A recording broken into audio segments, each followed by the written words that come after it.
लिहिलास रे? आता जे कडवं आहे त्याच्या मागचा अर्थ तुला माहित आहे? हे कडवं का लिहिलंय?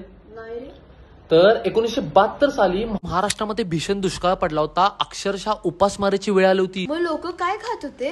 तर सुकडी नावाचा लाल गहू भारतानं आयात केला होता. तो गहू अमेरिकेमध्ये जनावरांना खायला घालायचे आणि आपण गणपती बाप्पांना तर तांदळाच्या मोदकाचा निवेद दाखवतोय. तर या गाण्यातून आपण गणपती बाप्पांना असं सांगतोय की तुला मी तांदळाच्या मोदकाचा निवेद आज दाखवू शकत नाही. जो काही निवेद दाखवते तू स्वीकार कर आणि हे जे संकट आपल्यावर आलेलं आहे ते लवकरात लवकर तू दूर कर. आता हे तू कडवायला आणि आता तुला त्याचा अर्थ पण कळेल. नाव काढून पोतांदुळाचे केले मोदक लाल गव्हाचे, हाल ओळख साऱ्या घराचे, दिन येतील कारे सुखाचे, सेवा जाणून गोड मानून द्यावा आशीर्वाद